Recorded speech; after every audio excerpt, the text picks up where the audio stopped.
Esto seguramente que tiene para 12. Pero ya un poco más claro. ¿Sabes?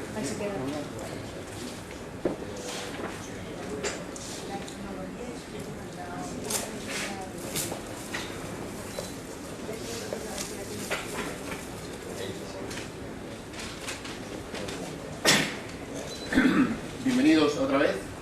Hoy tenemos aquí con nosotros al profesor don Vicente Alonso Juanola, que aparte de ser un gran historiador y un gran uniformólogo y un gran todo lo que tiene que ver con la historia, es un amigo del regimiento, que por si no lo saben, diseñó ya los anteriores 4 uniformes de las diferentes épocas y naturalmente guió el diseño de los que estamos haciendo de la sección de uniformes fundacional.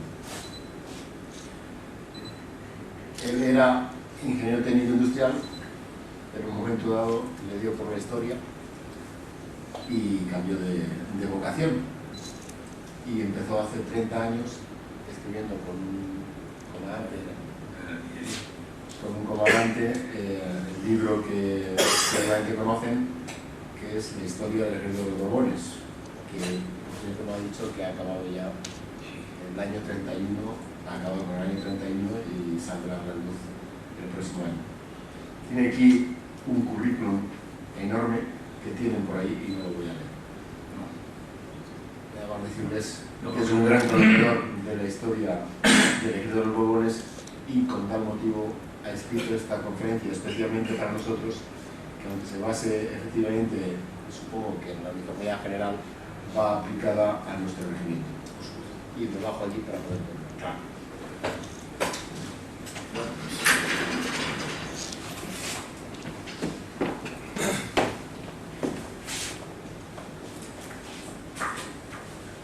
No quiero perder mucho tiempo. Sí tengo que agradecer al coronel y al regimiento que efectivamente me brinda su amistad. Hace tiempo que tenemos relación y una relación amistosa que se va convirtiendo en entrañable, porque por lo que me ha comunicado no se acaba aquí. Vamos a seguir haciendo cosas y eso a mí me agrada muchísimo y no sé, me felicito. Tengo familia aquí, tengo una hija mía en Badajoz. Yo no sé si esto me hace un poco más cercano a Castilla, o el Castilla me hace un poco más cercano a mi hija, no lo sé, porque así la veo más también. Yo les agradezco mucho esa amistad al regimiento. El coronel me pidió si podíamos hablar sobre la evolución de la uniformidad del regimiento, que empezó llamándose Voluntarios de Castilla y hoy en día es Castilla 16,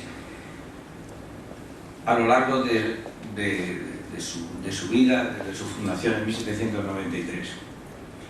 Eso a veces no es tan fácil como parece.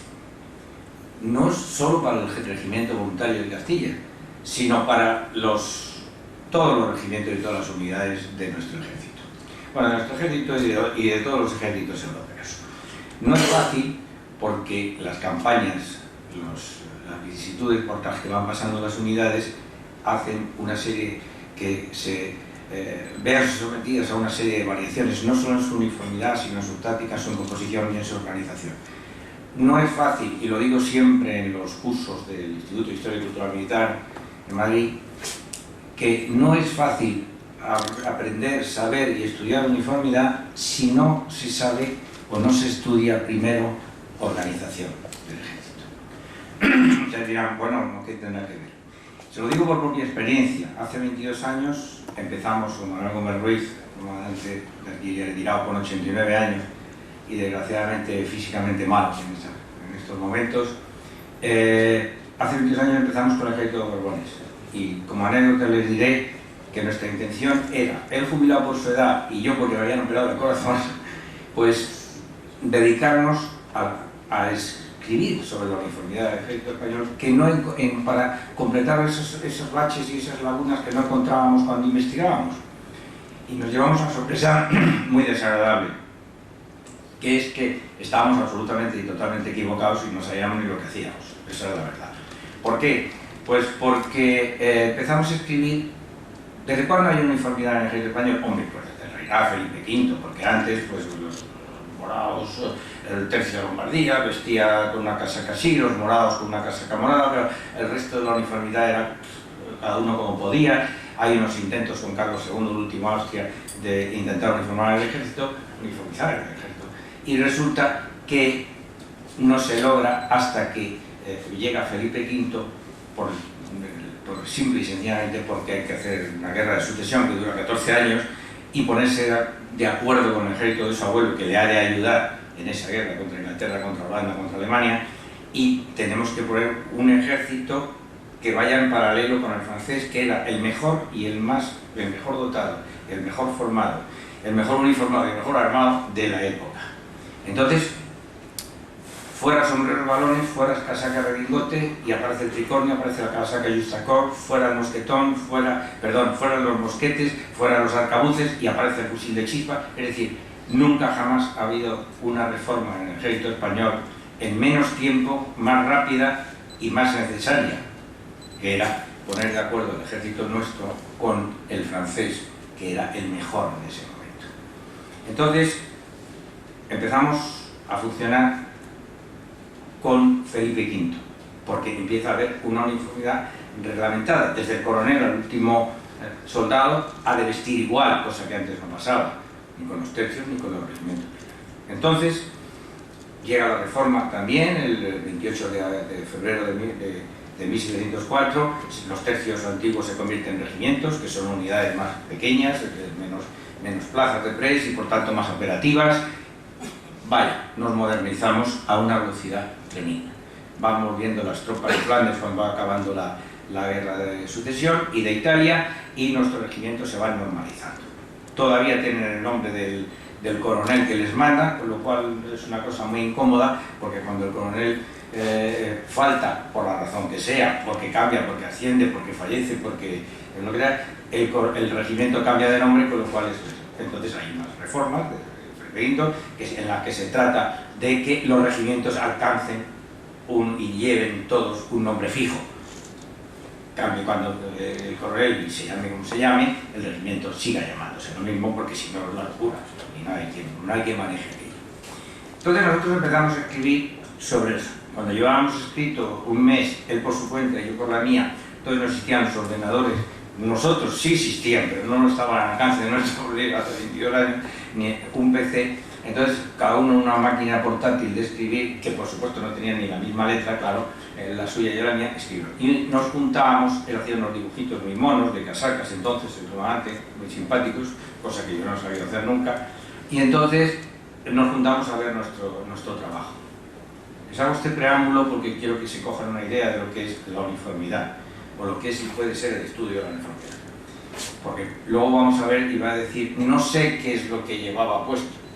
Y la gente puede decir, pues si este es el que se supone que sabe y dice que no sabe lo que llevaba puesto el regimiento, ¿qué será el que no sepa? O sea, pero esto es así. Entonces nos juntamos un día en el instituto, entonces Servicio Histórico Militar, porque trabajábamos allí, vivíamos allí prácticamente. En Morón hemos vivido tantos años en el museo catalogándolo, y nos juntamos, a ver qué ha sido.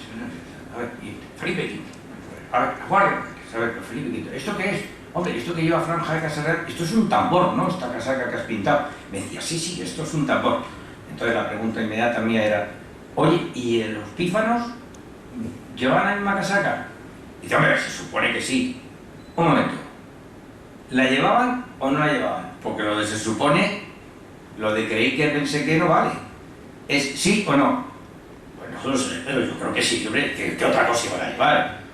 Y empieza esta, y dice, ¿y los gastadores? ¿Te has compañía? ¿Qué? Pues, hombre, irían como los demás, pero se supone, ya sabes, con un mantilón o con un... No, mira, vamos a ver, no, esto hay que estudiarlo despacio porque... Y entonces caímos en ir a la organización a ver las plantillas. Y oh cielos, asombro. Empezamos a ver las plantillas. Plana mayor, un coronel, un teniente coronel, porque desde el 28 de septiembre de 1704 la organización del ejército es prácticamente la que hemos mantenido hasta ahora en cuanto a empleos y mandos, desde capitán general abajo. Plana mayor, dos tambores, un capellán, un cirujano, dos tambores. Oye, ¿los pífanos? Otra vez. Todas las ordenanzas de la época, papeles de época, no están los pífanos. ¿Los gastadores? No están. ¿Verdad? Pero si los tercios tenían pífanos. A ver, vamos, empecemos otra vez porque esto no vale. Ah, amigo, es que Felipe V quitó los pífanos. Entonces, malamente puede vestir un pífano que no existe. Entonces ya la pregunta, ya empezamos mal. Tendré que saber primero cuántos elementos, qué empleos existen en el regimiento o en la unidad y luego ponerles un uniforme. Porque si resulta que no hay pífanos, pues no habitan de ninguna manera. Y los gastadores, menos todavía, no se inventaron hasta Carlos III. Hasta 1760 y tantos no había gastadores en el ejército. Entonces, nos entró un sudor frío porque dijimos, llevamos un mes trabajando para nada, había una papelera al lado, e hicimos así, tiramos lo que... Y no es una forma de hablar, es que no había otra forma de hacerlo, todos los borradores, lo tiramos a la papelera y dijimos, hay que empezar de nuevo. ¿Por dónde? Por la organización. Por lo cual, el ejército de Borbones, que nació con vocación uniformológica solo, resulta que tiene muchísimas más páginas de organización porque es necesaria que de uniformidad. Entonces, la cosa, les he puesto este pequeño ejemplo de nuestro comienzo y de nuestro error de concepto para decirles que cuando se dan los cursos de uniformología, lo primero que decir, señores, estos son unos cursos informativos. Vamos a estar aquí un mes todos, lo vamos a pasar bien, nos vamos a entretener viendo muchas imágenes, les vamos a explicar más o menos la evolución, pero se van unas cosas. Si quieren perseverar, quieren ampliar conocimientos, si quieren tal, piensen una cosa, tienen que estudiar organización. Porque se van a encontrar que un día falta el cirujano y pasado mañana falta un pífano. Los pífanos, por cierto, para su tranquilidad, los volvió a poner Carlos III. Y nunca faltaron de la Guardia Real. Ahí es donde estaba nuestro error. Habíamos visto el álbum de Taccoli en la Biblioteca Real y había un pífano. Claro, pero es que era el pífano de las guardias de infantería españolas y malabares. O sea, los perdieron la infantería, pero la Guardia Real no. O sea que hay una cantidad de matices que entran dentro de la organización que o lo sabes o te equivocas. ¿De acuerdo? Bueno. No queda más remedio, pues, que darle un repaso a la evolución de las variaciones que en su vida ha tenido el regimiento, aunque sean rápidas, muy telegráficas, el regimiento del Castilla, voluntario del Castilla primero y Castilla después, para que nos podamos decir luego, en cada momento, qué llevaría puesto. Porque queremos saber más o menos cómo ha evolucionado su uniforme, que es la misión que nos ha traído hoy aquí, más o menos. Bien, el regimiento se crea en 1793. El primer coronel es el duque del Infantado. El primer batallón se creó en Vicálvaro en junio del año 93. El segundo también en Vicálvaro en enero del 74. Y en marzo del 74 en Leganés se creó el tercero. El destino suyo estaba claro, por la época que era, la guerra de Rosellón. Iba a terminar allí como terminaba, como creó el duque de Medinaceli el Jaén, por ejemplo, en el mismo año, en 1793, con destino a la guerra de Rosellón. Había una conflagración en marcha y se necesitaba. Quizá de ahí viene mucho, también quizá la palabra de voluntarios en ese momento, porque la leva se hizo con voluntariado. Entonces, quizá por eso con el voluntario de Castilla se empezó llamándose voluntarios de Castilla. Cuando el año 28 se recreó, sobraba ya quizá el voluntario y se quedó en Castilla solo, lo cual estaba muy bien porque ya no venía a cuento. En principio, cada uno de los batallones de los 3 batallones que entonces contaban los regimientos, en 1793, que eso es otra cosa que ha variado, unas veces 2, otras veces 3, otras veces 4. En el momento ese eran 3 batallones. Tenía 4 compañías de fusileros, otro número que también ha variado con los años enormemente. Los primeros batallones que hizo Carlos III con las ordenadas tenían 13 compañías, claro que eran de 33 hombres, o sea, eran como secciones nuestras, digamos, o algo así. Entonces, todo eso hay que estudiarlo y saberlo incluso para montar una formación, ¿no?, de la época. Entonces, tenían 4 compañías que todas eran de fusileros, o sea que en principio el Castilla nunca no tuvo granaderos, todavía. En 1800, el coronel de entonces, don Antonio Correa, los batallones primero y segundo tienen ya una compañía de granaderos y 4 de fusileros. Y el tercero sigue todavía con 4 compañías de fusileros. Quizá no había encontrado los hombres de élite suficientemente altos, fuertes y esto para llevar a la granadera y estar en primera línea, que por eso llevan el sable corto y dan el primer disparo, pero el otro es a cuerpo limpio. Bien, al comenzar la guerra de independencia, don Ignacio Martínez Vallejo es el coronel. El uniforme del regimiento en el momento de su creación, indudablemente, debió de ser, no es que haya papeles claros y concisos que lo digan, pero es que la lógica que no tiene, vamos a ver, ¿dónde vas a funcionar? No, no funciona porque no te he puesto en marcha, claro, ahora sí. Ahora sí. Eso, bueno, eso es un poco chapuza de dibujo porque lo he hecho yo y le he quitado la gorra granadera al Guadalajara, ¿verdad? Y le he puesto un guión de hora porque es que nuestro voluntario de Castilla no tenía nada de eso, porque le he quitado el mechero del pecho también y demás. Ese fue el uniforme. ¿Por qué? Porque eso es el reglamento de 1791. Reglamento de 1791, en donde, además de llevar la divisa en solapas, collarín y vueltas, la llevaban por todos los vivos por los vivos de la chupa y de la casaca. Esos vivos que ven ahí son carmesí también. Es el único reglamento en que se empiezan a tener en cuenta los vivos. En el robo del 15 ponen otra vez, y en otros, pero es la primera vez. Antes eso no existía. Entonces el reglamento de 1791. Si se crea en el 93, lo lógico es que se le construya un uniforme de acuerdo con el reglamento vigente. Eso es lo más normal y lo más lógico. Así que se supone que ese es, y lo tenemos hecho, y lo tenemos y esta mañana nos hemos podido contemplar, el uniforme fundacional de el Voluntarios de Castilla. ¿No? ¿De acuerdo? Bueno.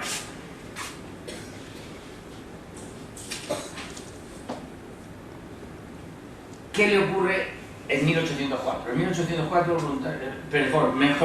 hablemos primero de 1802. En 1802 existe un reglamento de uniformidad. Existe un reglamento de uniformidad. No quiero pasar por alto esto porque dice el conde de Clorán, gran historiador, como todos saben, dice el conde de Clorán que a la guerra de Rosellón muchos regimientos se hicieron un uniforme pardo. No es exactamente así. Una vez estudiados todos los documentos, lo que sí muchos de ellos se vistieron con una especie de tabardo o gambeto, que se llama pardo para la montaña, para la campaña, estaban en el Pirineo, pero no quiere decir eso que todos los regimientos, quitando algunos de la región catalana que llevaba esta especie de chistera con el ala vuelta por arriba, y vistiera de pardo. O sea que no es exacto tampoco que el Voluntario de Castilla ni los demás regimientos tuvieran dos uniformes, uno pardo y otro normal, sino que llevaban como una prenda de abrigo dada la campaña y fue de paño para. Quiero que vean esto. Esto es de antes de la formación de 1793. Esto es un fusilero en 1763, Carlos III. Y quiero que vean, la he puesto aquí aposta para que vean que la formación o la construcción del uniforme en 1791 se difería todavía muy poco de la de 1763, y esto me venía muy bien porque tiene un despliegue.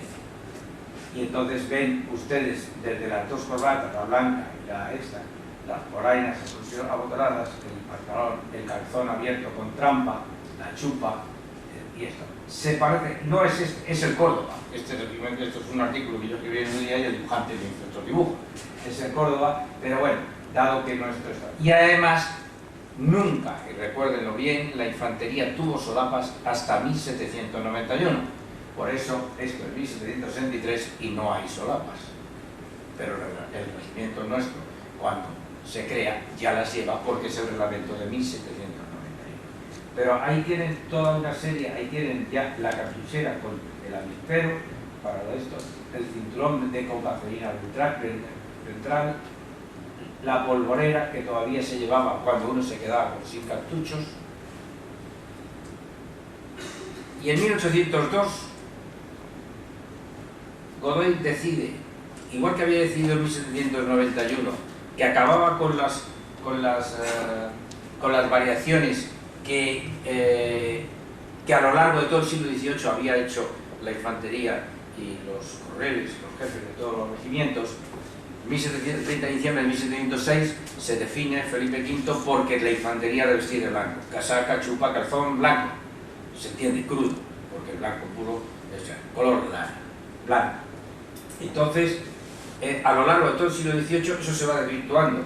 Y tal regimiento lleva la chupa roja, como hemos visto antes en Córdoba, por eso se lo he puesto, el otro se pone no sé qué, el otro ha hecho una machada en no sé qué campaña contra los ingleses en Menorca y dice que quiere, como el Guadalajara, que es 6 botones, estos 9 botones en la cartera de la casaca, del bolsillo, que todo el mundo llevaba 3. Como no había condecoraciones, ni escudos de distinción, ni medallas colectivas, pues bueno, se le concede. ¿Qué? Pues que se pongan 9 botones ahí. Entonces la casaca del Guadalajara lleva 9 botones. Es decir, es una prebenda, algo que alcanza meritoriamente y se le distingue de los demás de esa manera. Bien, bueno, llega 1791 y Godoy ya está en el poder.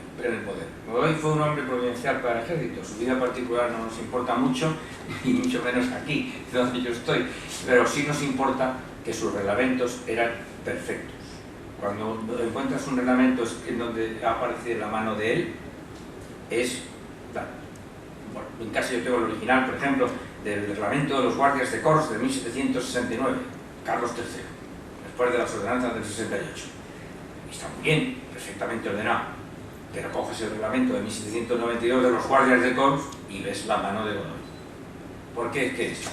Del capitán, del teniente, es decir, una cosa que orden, concierto y coordinación. O sea, le ves inmediatamente dónde ha puesto la mano y dónde ha dicho esto se hace así. Entonces, verdaderamente para el ejército fue en el año 2 se suprimieron los dragones y las protestas fueron generalizadas. No tenía ningún interés en ponerse en contra de los coroneles de dragones.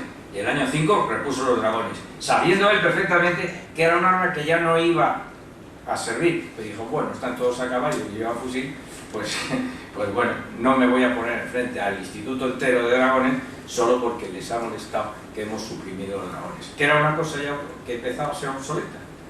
Pero prefirió ponerlo y ya se caerán del burro ellos solos. Y efectivamente, luego poco a poco fueron desapareciendo los dragones. Pero, es decir, sabía echar marcha atrás con tal de tenía inteligencia. Él y sus hermanos. En el año 2 se queda un regimiento. Pues entonces decide que el año 91 que todo el mundo vuelva a casaca, chupa y calzón blanco. De ahí viene el regimiento, la ordenanza y el reglamento del 91 que hemos visto y que vistió el voluntario de Castilla como primer uniforme. Nada más que cada uno con su divisa puesta en las solapas, en las vueltas y en el collar. En el caso nuestro, carmesí. El año 2 se debió ocurrir otra cosa, cuando se cargó los dragones y luego lo volvió a poner, y decidió poner un uniforme para la infantería en donde apareciera el nombre del regimiento en los botones, ya empieza a aparecer el nombre del regimiento en los botones, y una flor de lis a cada lado, casaca azul celeste y solapas negras, calzón blanco y polainas negras. A ver, alguien me hablaba de las polainas negras. Sí, indistintamente se podían usar, y se usaban polainas negras o polainas blancas. La infantería ligera le pone un dolman verde, corto, una cacerina ventral, unas polainas de cuero, porque ha de andar entre las jaras del monte y se supone que va a ir peor que collar de paño, una especie de tarletón inglés con su pluma y demás. Y les mete un hermosísimo plumero rojo en el bitomio. Esto dura lo que un bizcocho le ha vuelto a un colegio, porque esta ordenanza de 1802, que por cierto, ahí viste el general Blake cuando era coronel. Ahí tiene las 3 coronelas, bueno, y un entochado de brigadier.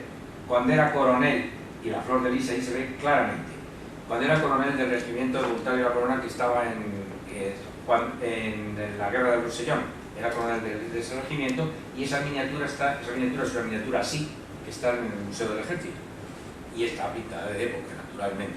Ahí está con ese uniforme, bien claro, y se le ve perfectamente. Bueno, pues entonces esto dura poco. En 1805 aparece un nuevo reglamento, no les parece que haya quedado muy bien, y volvemos al blanco. Volvemos al blanco con las casacas un poco más cortas, las vueltas un poco más estrechas, y otra vez nuestras solapas, ya más cerradas, y otra vez nuestro color distintivo de divisa para cada regimiento.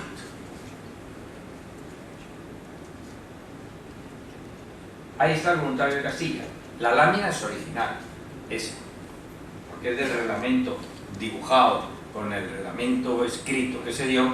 El dibujo dice 7ª brigada. En esta época me he olvidado decir, por si les resulta extraño el verlo de 7ª brigada, regimiento de infantería de voluntarios de Castilla, que en aquella época se había dado, en el año 2, se había dado una ordenanza de que los regimientos se podían agrupar, una revolución en la infantería, que luego se deshizo años más tarde, porque así hemos estado todo el siglo XVIII y XIX, que se podían agrupar en brigadas. Bien, bueno, pues al voluntario de Castilla le tocó la 7ª, y ya está. Y por eso, cuando llega el año 5 y tienen que pintar su uniforme en el reglamento, que ponen un soldado para el regimiento, para mostrar el uniforme que viste, pues ponen 7ª brigada, porque es que en ese momento estaba en la 7ª brigada, que nunca habíamos tenido brigadas, pero se habían inventado hacía poco, y desaparecieron luego después, porque la organización fue otra, siempre era otra.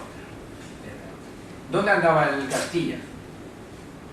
El Castilla estaba en Malta, prisionero, porque el año 4 había ido a echar una mano a Mahón, porque ahí andaba Nelson. Nelson fue más listo, nos la jugó, cogió a Castilla ya unos poco más, y se lo llevó ni más ni menos que prisioneros a Malta.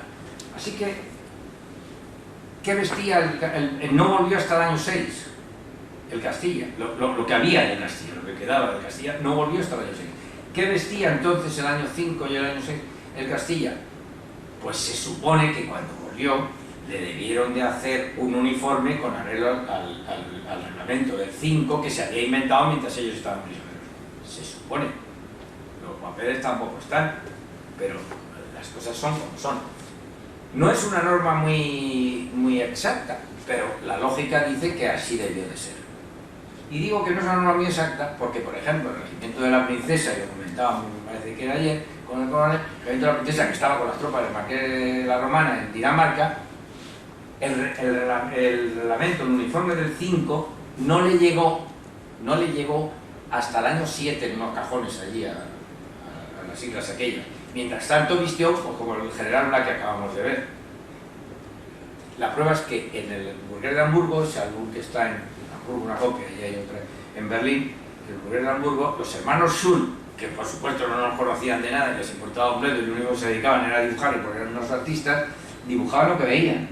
Y cuando dibujaban nuestras tropas, pues de poner un pantalón a cuadros al Zamora, que jamás había llevado un pantalón a cuadros, pero decidieron las tropas de Marqués de la Romana vestir un poco de una forma, y se les consintió vestir un poco de forma anárquica. Al fin y al cabo iban a luchar al lado de los franceses contra Rusia, que era el ejército más lujoso del mundo en ese momento, el de Napoleón, y entonces se les permitió ciertas libertades a la hora de vestir a los que fueron a Alemania.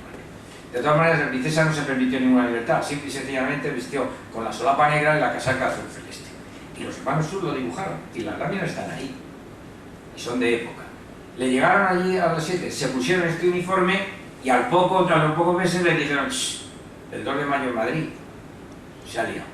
Y entonces vienen los ingleses, que hasta el día 1 habían sido nuestros enemigos, cogen los barcos y se traen a los que pueden. Digo a los que pueden porque el Asturias, el Albuera y el Guadalajara se quedan allí prisioneros de Bernadotte y los hace ir a la sombra de la guerra a luchar contra Rusia, y lo que hacen es, en cuanto tienen la mínima ocasión, es pasarse al otro lado a pasarse a los rusos, que es la broma que gasta el Reverte cuando dice ¿quién son aquellos que avanzan tan rápidamente? Y dice, son los españoles, Sire.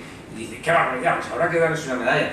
Claro, corrían mucho y avanzaban muy deprisa porque lo que estaban haciendo era pasarse al enemigo. Se pasaron al enemigo de Napoleón, claro. Se pasaron a los rusos, se liberaron, porque en realidad estaban peleando a la fuerza, a las órdenes de Napoleón. Se llevaron allí, el zar les estuvo muy agradecido, les montó un regimiento por todo lo alto que se llamó Imperial Alejandro, que el año 13 los despidieron con a bombo y platillo en Moscú, cuando se vinieron a Madrid, y la bandera suya hecha por la zarina está en el Museo del Ejército, o sea que no es un cuento. O sea, está el Imperial Alejandro y se hizo a base de los que quedaban de todos estos pobres desgraciados que Bernadotte dijo no los dejó embarcar para que vinieran con la tierra romana a luchar en la península. Entonces, se supone que vienen de Malta y les van a dar un uniforme como este, es decir, les van a dar un uniforme de 1805. Es de suponer. En 1808, todo el regimiento ha vuelto, lo han reformado, lo han rehecho, y cuidado con la palabra reformado, es lo que quería decírselo. Si alguna vez leen en la organización del siglo XVIII que un regimiento ha sido reformado, no se cree que es que lo han pintado de nuevo, o le han añadido un batallón, le han quitado dos, quiere decir que lo han disuelto. O sea, un regimiento reformado es un regimiento disuelto. No usaban, no sé, ese eufemismo que no sé, que lo habían reformado. ¿Cómo que reformado? Se habían mandado todos a casa. O sea, es un regimiento reformado. Que eso nos costó mucho tiempo a nosotros también decir, ¿cómo que lo han reformado? Y entonces, ¿en qué se han convertido ahora? Y dice, no, nada, son todos paisanos y están todos en casa. Pues eso. Bueno, pues en 1808 todo el regimiento está en Cartagena. Y entonces un primer y segundo batallón salen disparados a Zaragoza a ayudar a levantar el primer sitio. Y lo levantan. Ayudan a levantar el primer sitio de Zaragoza. Y de allí, con todo el ejército de Andalucía, Castaños, el centro, van hacia Tudela.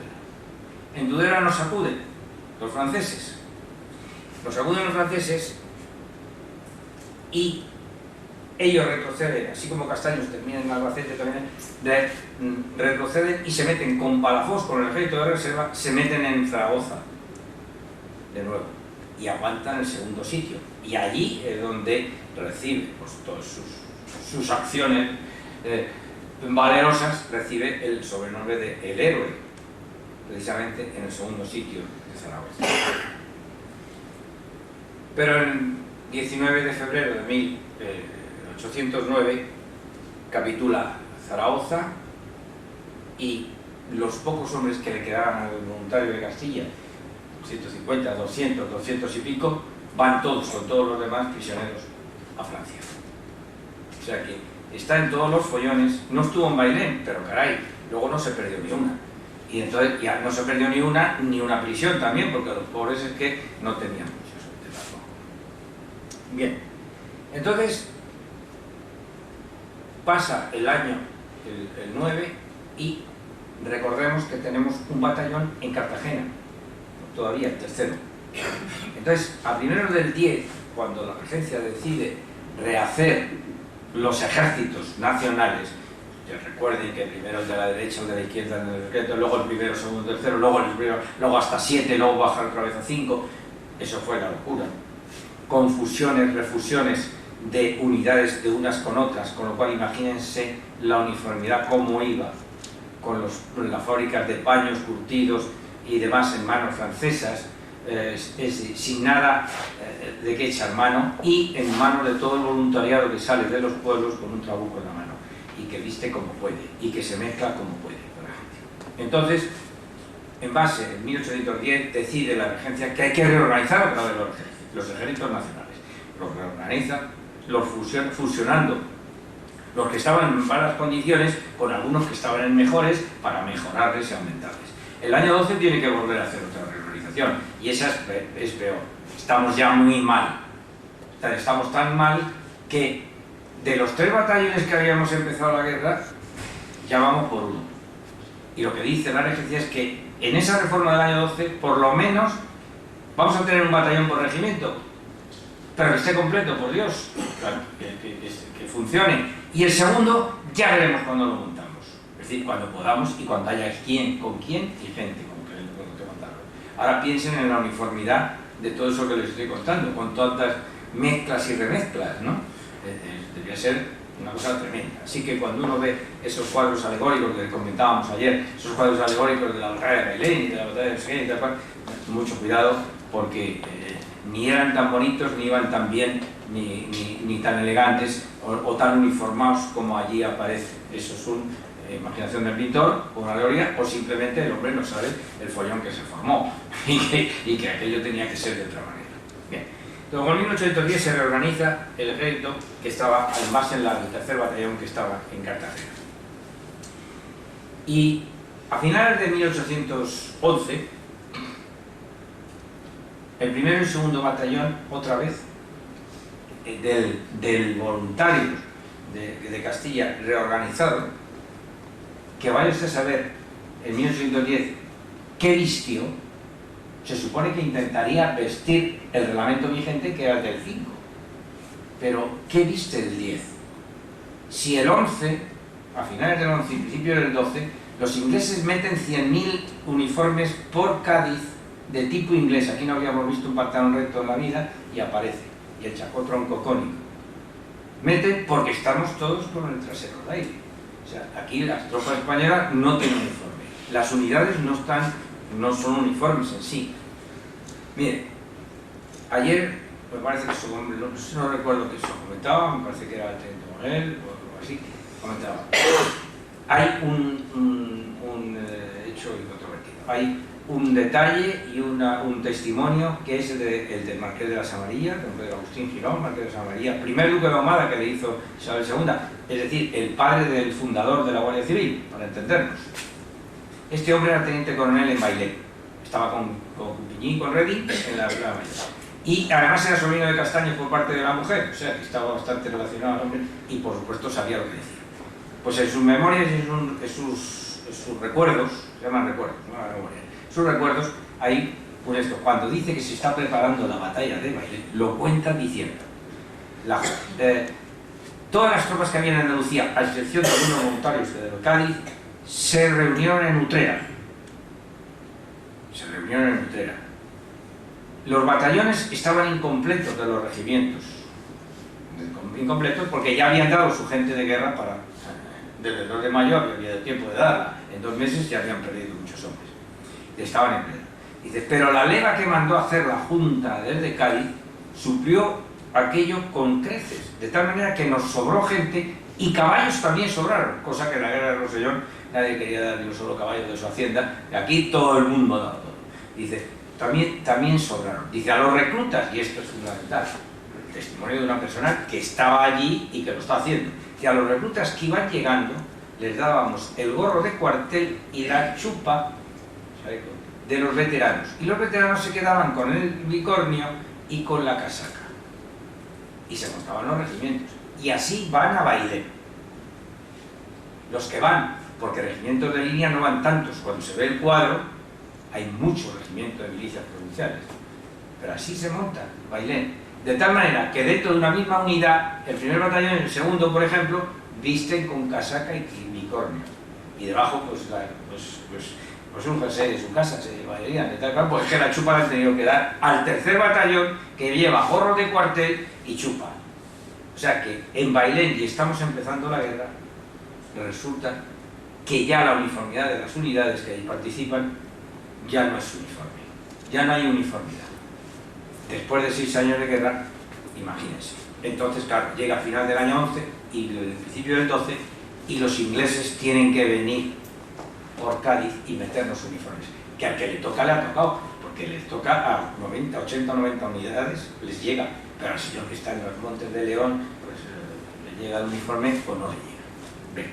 Entonces, el año 12, a principios del 12, 2 batallones de ese nuevo regimiento voluntario de Castilla, rehecho el 10, que no sabemos qué es lo que viste exactamente, 2 batallones de esos, a lo mejor ya les ha tocado el inglés, se van a Valencia, Charmarno, Valencia, que saben que está siendo sitiado.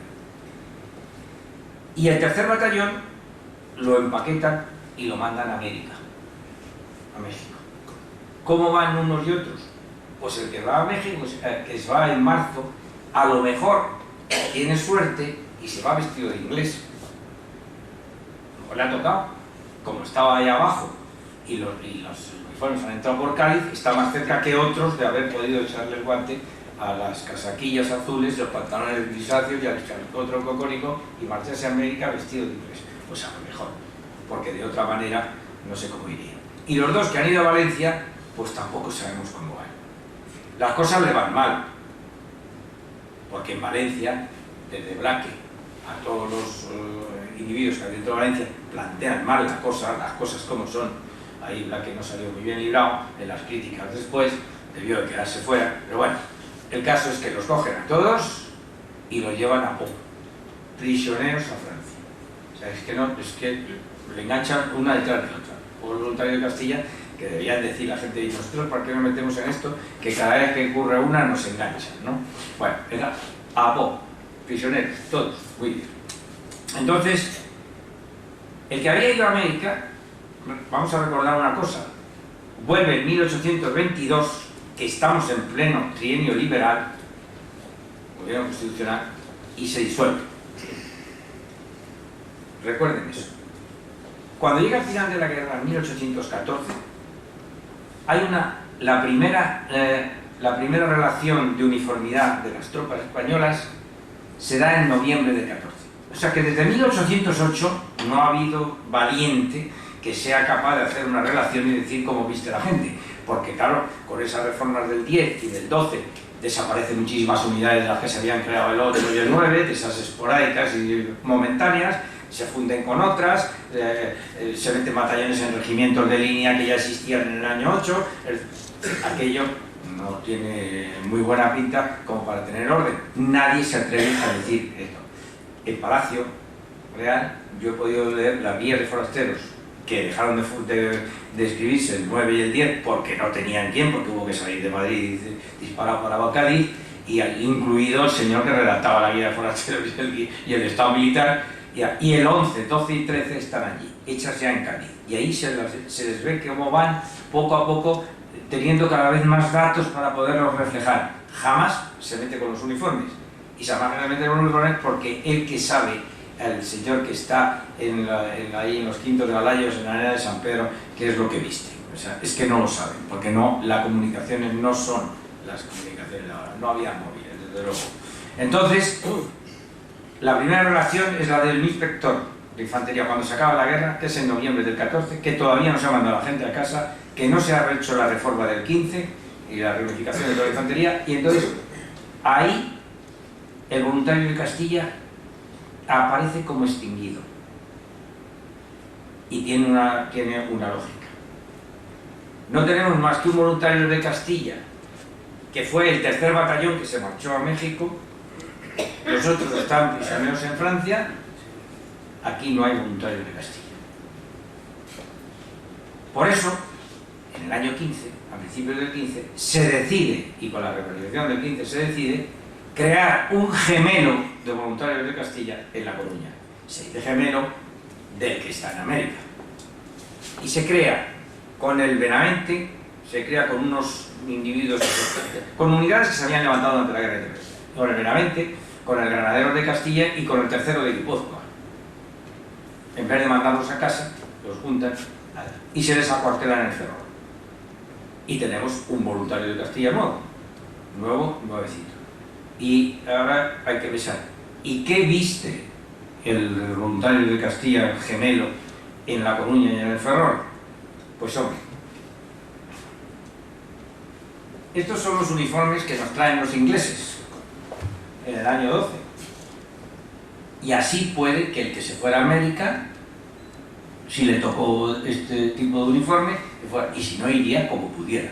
Es de suponer que para mandarlo allí harían el esfuerzo que fuera necesario, porque no hay que olvidar que era la época que se estaban levantando ya nuestras posesiones en ultramar, que no podíamos mandar gente allí porque bastante teníamos el follón en casa para poder mandar gente allí a defender nuestras colonias, digamos, o nuestras posesiones. Y este es el reglamento que el 2 de marzo de 1815 se implanta. Esto es un dibujo de un dibujante, pero está hecho. Son los granaderos, ahí hay un cazador, pero el fusilero vestía lo mismo, en vez de con plumero o con verde, pues y hombreras verdes amarillas. Así, este reglamento de 1815. El reglamento de 1815 tiene una anécdota que si tenemos luego 5 minutos a contar, porque si no, se nos hará de noche. Pero es simpática porque se escribió y se redactó el 2 de marzo de 1815 y no se puso en marcha hasta agosto. El de la caballería se redactó en julio, finales de julio, y no se puso en marcha hasta septiembre. Y eso tiene, después de estudiarlo mucho, dices, ¿por qué? Si hacía una falta tremenda.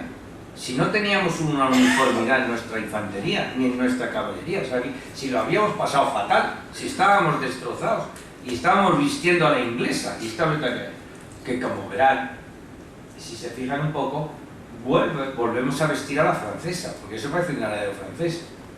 Volvemos a vestir a la francesa. ¿Qué pasa? Es que en París están otra vez los Borbones, está Luis XVIII. Porque Napoleón en Fontainebleau ha firmado la renuncia. Y está en la isla de Elba. Entonces, volvemos a vestir a la francesa. Ya tenemos amigos otra vez allí, la anécdota viene después. El por qué esperamos a agosto. ¿Por qué? Bueno, entonces se supone que el Voluntarios de Castilla, el Ferrol, el gemelo, va a vestir así, o así le van a hacer eso. Pero tendrá que esperarse, porque nadie vistió así hasta pasado agosto, que empezaron a construirlos. Porque alguien metió esto en un cajón de una mesa y le echó la llave, en marzo. Que luego veremos por qué. Ese es el despiece. Ahí tienen, tienen el despiece desde un gorro de cuartel, los cazadores, los chacós, el abrigo, las mochilas de piel de cabra, la polaina corta para el pantalón recto, la placa del chacó y los botones con el nombre del regimiento. Bien, el año 21 hay un nuevo uniforme, pero es muy parecido a este. Hay un nuevo uniforme que desaparecen naturalmente las flores de lis y todo eso, que habrán visto que llevan en el cuello aquellas que aparecieron en el año 2, vuelven a aparecer, y resulta que el año 21 el chacó es el mismo, el pantalón recto también, nada más que grisáceo, la casaquilla es de una sola fila. En el año 19 además han desaparecido todos los ojales de la solapa y ya no los tienen, así que cuando llega el trienio liberal en el año 20, en el levantamiento de cabeza de San Juan de Riego, ya no hay solapas, ya no hay hojaladura en la solapa, y el uniforme se parece mucho. Lo único que no se parece es que las flores de lis desaparecen porque y quitan algunos símbolos que no les parecía muy bien al trienio liberal, aunque sí, hablamos de liberales de entonces, eran muy monárquicos, porque seguían respetando a Fernando VII y el siguiente, lo único que querían es que Fernando VII respetara la Constitución. Eso que era lo que ya a él no le apetecía en absoluto, pero ya está. Pero ellos no es que no fueran monárquicos ni quisieran echar al rey, ni muchísimo menos. Lo que pasa es que el otro quería mandar más todavía y le molestaba muchísimo perder las prebendas del antiguo régimen, y claro, el totalitarismo en ese momento ya empezaba, había pasado la Revolución Francesa, la gente sabía mucho ya, había aprendido y la cosa ya no era tan fácil. Cuando llega 1823 aparecen el duque de Angulema y los 100.000 hijos de San Luis, que ni eran hijos de San Luis ni eran 100.000, claro, eran 60.000 reclutas, pero lo suficientemente bien armados y bien preparados. Las fuerzas de la Convención Europea, las testas coronadas, pues cuando los bárbaros de tu vecino han visto al rey que ya está camino de Sevilla, cuando entra el duque de Angulema, y decide mandar un ejército que libere del liberalismo a Fernando VII. porque dicen, pues detrás de ese voy yo. Claro, si empezamos así, esto va a ser como un dominó, y entonces, bueno, así que vamos a ayudar a Fernando VII. Se ponen de acuerdo y le mandan un ejército. El general Ballesteros intenta parar en Despeñaperros, no puede. El general Ballesteros, me estoy refiriendo al guerrillero de la guerra de independencia, gente muy bragada, los intenta parar, no pueden, y estos individuos llegan el 1 de octubre de 1823 a Cádiz y liberan a Fernando VII. Que lo primero que hacen, naturalmente, sentada en la carroza volviendo a Madrid, es empezar a soltar decretos cargándose absolutamente todo lo que